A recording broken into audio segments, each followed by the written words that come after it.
jika teman-teman sudah memulai sebuah bisnis dan memiliki experience, memiliki knowledge ataupun memiliki pengetahuan yang bisa dibagikan karena pengalaman bekerja teman-teman, maka teman-teman bisa memulai sebuah bisnis yang disebut dengan independent consultant.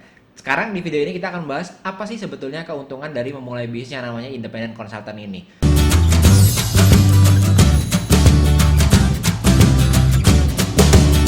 Memulai sebuah bisnis itu nggak pernah ada yang namanya kata terlambat. Bahkan ada beberapa bisnis yang itu dimulainya tepat jika Anda sudah mulai untuk bekerja. Jadi memulai bisnis sambil Anda bekerja alias side hustle. Nah, di dalam video yang kali ini kita akan membahas jika teman-teman sudah memulai sebuah bisnis dan memiliki experience, memiliki knowledge ataupun memiliki pengetahuan yang bisa dibagikan karena pengalaman bekerja teman-teman, maka teman-teman bisa memulai sebuah bisnis yang disebut dengan independent consultant.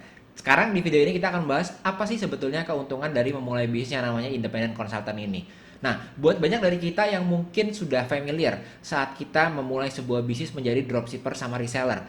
Tetapi keluhannya atau kendalanya jika kita memiliki pekerjaan di tempat lain atau memiliki aktivitas sehari-harinya selama kita bekerja, maka biasanya itu tidak relevan dengan barang yang kita jual, dropshipper yang kita ikuti ataupun reseller yang kita ikuti, ataupun kita menjadi agen properti, agen MLM dan lainnya. Misalnya seperti ini, ada teman-teman kita yang bekerjanya katakanlah di bidang bahasa Inggris, guru bahasa Inggris, atau katakanlah kita bekerja di bidang manajemen atau di bidang akuntansi. Yang terjadi biasanya adalah saat kita bekerja di sebuah bidang tersebut, kita sambil melakukan side hustle menjadi dropshipper atau reseller ataupun menjadi agent sesuatu. Tetapi yang terjadi adalah biasanya kita anget-anget. Anget-anget itu artinya cuma sebentar aja kita memiliki tenaga dan motivasi untuk mengerjakan side hustle kita, tapi pada akhirnya kita tidak bisa konsisten dan tidak memiliki persistensi. Kenapa? Karena tidak dimulai dari suatu hal yang memang kita kerjakan secara konsisten dan reguler dan memang kita punya passion di situ. Berbeda kalau misalnya tadi seseorang yang guru bahasa Inggris.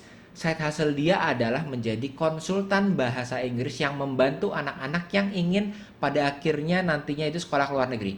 Atau tadi yang ternyata pekerjaan sehari-harinya itu adalah seseorang yang berkarir atau bekerja di bidang yang contohnya adalah mereka ini bekerja di bidang akuntansi. Lalu dia membuka sesi atau membuka layanan atau jasa di bidang independent consultant yaitu akunting. Jadi akunting khusus untuk para UMKM karena dia sifatnya independen konsultannya. Nah, jadi bisnis konsultan ini sebetulnya sangat menjanjikan terutama kalau kita sebagai seseorang yang memang sudah bekerja lama di sebuah perusahaan dan memang memiliki tidak hanya pengetahuan aja ya, nggak hanya teori aja, tapi di pekerjaan kita telah menerapkan ilmu itu. Kita memiliki pengalaman dan experience dan terutama sudah banyak sekali masalah-masalah yang pernah kita hadapi selama kita berkarir tersebut.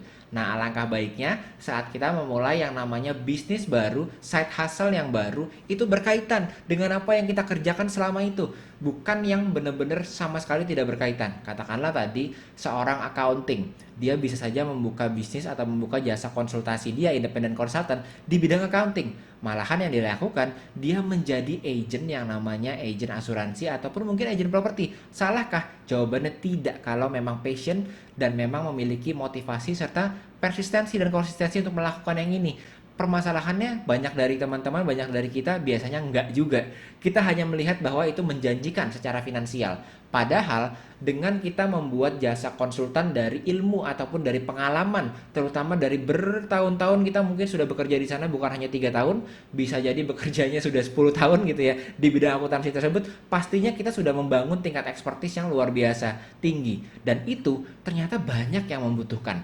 Ini kenapa memulai bisnis yang namanya independent konsultan ini itu sangat menjanjikan buat kita yang memang memiliki pengalaman dan expertise. Nah, di sini yang perlu diperhatikan adalah jika kita memiliki yang namanya rencana jangka panjang, semua orang yang bekerja di sebuah perusahaan pastinya akan memasuki yang namanya masa pensiun.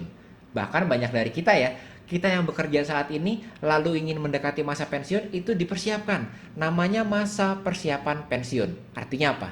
Artinya perusahaan memang banyak yang juga yang di dalam perusahaan tersebut yang pada akhirnya pensiun dengan cukup banyak nih, masih memegang uang yang cukup banyak. Tetapi banyak dari kita faktanya itu tidak memiliki financial freedom, finansial yang cukup untuk kita bisa hidup selama kita masa pensiun. Bayangkan, Mungkin kita bekerja selama 20 tahun ataupun 30 tahun hingga masa pensiun kita, katakanlah sekarang mungkin di umur-umur 55, sekitar 55 sampai sekitar 60-an ya. Nah, di umur-umur yang segitu artinya rentang hidup kita kurang lebih masih sampai 75 tahun atau 80.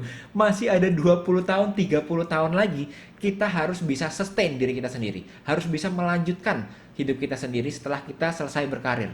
Biasanya ini orang-orang ini akan menjadi yang namanya pension planner. Jadi kembali lagi jadi entrepreneur pada saat pensiun. Ya, permasalahannya cuma satu. Bayangkan kita sudah umur 50, 60, bahkan mendekati 70, kita harus mulai menjadi entrepreneur dari awal. Sudah 30 tahun terbiasa untuk bekerja, tiba-tiba harus shifting mencari kesibukan yang lainnya. Biasanya, jalan yang terbaik adalah memulai yang namanya independent consultant ini. Tetapi jika kita baru memulai independent consultant ini saat kita pensiun, maka sudah terlalu terlambat. Kenapa? Karena sebaiknya independent consultant ini kita sudah mulai membangun bukan hanya brandingnya saja, tetapi juga authority kita di marketnya. Lalu juga membuat orang itu aware dan mereka pun pernah mencoba untuk kita tangani secara konsultan waktu kita masih bekerja, sehingga apa? Sehingga nama kita sebagai seorang konsultan sudah terbangun bahkan sebelum kita pensiun. Nah, jadi itu kenapa menjanjikannya independent consultant ini, terutama buat teman-teman yang memang bekerja, sudah memiliki pengalaman luar biasa banyak, tetapi pada akhirnya memiliki rencana juga untuk nantinya pengalamannya itu, experience-nya itu menghadapi berbagai macam masalah itu dijadikan sebuah jasa konsultasi, dijadikan konsultan independen. Permasalahannya satu, banyak sekali director, manager, dan mungkin banyak sekali yang C-level eksekutif, mereka setelah resign ataupun setelah lulus gitu ya, artinya sudah pensiun, mereka memulai bisnisnya sendiri. Mereka memulai jasa konsultasinya sendiri. Tetapi ternyata memiliki keahlian, expertise, dan pengalaman di suatu bidang bukan berarti kita bisa mendapatkan klien dengan mudah. Ibaratnya kita bisa memasak masakan yang enak, belum tentu kita bisa memiliki bisnis kuliner yang baik. Ibaratnya kita bisa membuat kopi dengan racikan yang luar biasa, roasting dengan luar biasa enak, belum tentu kita bisa memiliki coffee shop yang cabangnya itu bisa banyak. Maka yang perlu diperhatikan adalah bagaimana cara memulainya bisnis konsultan ini, independent konsultan ini, sehingga kita tidak hanya bisa pada akhirnya sustain aja, tetapi memiliki klien-klien yang memang pada akhirnya datang ke kita. Nah, banyak sekali jenis-jenis konsultan sebetulnya yang bisa kita lakukan. Nggak hanya yang kita sering dengar adalah konsultan manajemen, ada konsultan bisnis, ada juga konsultan accounting, ada konsultan HR yang paling banyak. Tetapi sebetulnya konsultan ini bidangnya sangat luas. Selama seseorang membutuhkan solusi dan memiliki masalah dan bisa kita bantu, maka sebetulnya kita bisa menjadi seorang independent consultant. Topiknya tidak harus terbatas hanya seperti topik-topik yang konvensional saja seperti bisnis, sales, marketing, dan lain-lainnya. Tetapi sangat luas peluangnya. Artinya, dari sekarang saat kita berkarir seharusnya kita sudah mulai untuk mencari kira-kira apa ya yang bisa nantinya saya buat menjadi konsultan saya sendiri, independent konsultan saya sendiri. Kira-kira masalahnya apa ya yang bisa kita berikan solusinya. Dan konsultan ini bisa jadi solusinya bukan hanya konsultannya saja. Pertama, orang bisa membantu dalam bentuk info, memberikan informasi yang memang dibutuhkan. Lalu kedua, bisa memberikan jasa konsultasinya, artinya berkonsultasi ya. Kita memiliki waktu untuk berkonsultasi. Tapi kita juga bisa memiliki jasa pendampingannya. Sambil setelah berkonsultasi sudah bertemu dengan solusinya, waktu mengeksekusi ternyata perlu pendampingan. Nah, hanya mereka yang pernah mengalaminya saja atau mereka yang memiliki experience yang cukup banyak, memiliki paling tidak pengetahuan yang pernah diterapkan di dalam sebuah perusahaan yang bisa pada akhirnya mendampingi. Dan ini sebetulnya adalah jalan yang paling menurut saya baik kalau misalnya teman-teman itu memiliki pengalaman bekerja, berkarir, dan mempersiapkan untuk masa persiapan pensiun juga ya. Karena di masa persiapan pensiun ini ternyata faktanya memang seperti tadi. Jadi kita sudah mempersiapkan dari sekarang sehingga kita tidak kaget kalau misalnya ternyata diperlukan effort yang lebih, kita mesti mulai lagi padahal kita sudah mencapai umur yang cukup relatif cukup tua, cukup dewasa gitu ya. Nah, yang perlu kita pertimbangkan adalah kira-kira experience apa sih yang kita miliki saat ini, lalu skill apa yang kita miliki saat ini, dan kira-kira knowledge apa yang kira-kira akan berguna buat orang di luar sana. Dan itu bisa nantinya kita jadikan modal utama untuk konsultan kita. Karena memang pada akhirnya teman-teman, kita bisa saja sampai kita dari bekerja berkarir sampai kita selesai berkarir, kita menabung nih, menabung banyak uang dengan harapan uang ini atau aset ini kita bisa gunakan saat kita pensiun. Ternyata cash itu berbeda dengan cash flow. Kalau kita punya cash yang banyak, kita berharap kita bisa bertahan di masa pensiun kita, di masa tua kita.